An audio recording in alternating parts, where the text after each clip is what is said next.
there's always a concern that this part of history will get swept under the rug. With the residential school survivor population aging, it is more important than ever to talk about the horrors inflicted on those who were forced into these schools. Many of us have parents and grandparents who were forced to attend Indian residential schools.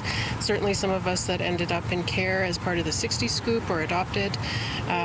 We want to keep that memory alive. There are countless books and movies on the history of World War I and World War II, but not much on the history of residential schools.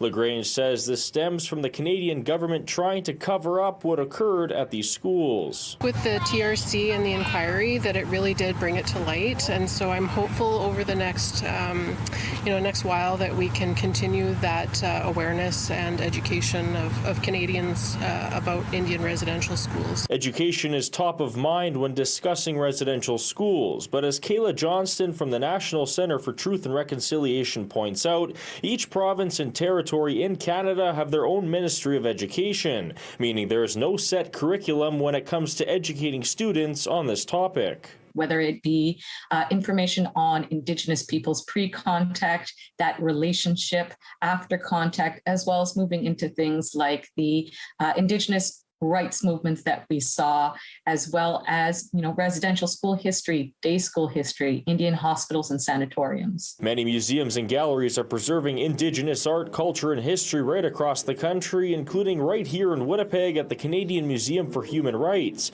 CMHR President Isha Khan says it's essential to maintain and showcase this history, like the witness blanket currently on display. This beautiful piece of art, but really it's a collection of stories. They were gathered from across the country, 800 residential school sites, former churches, other institutions, and each of them tells a story about what happened in residential schools.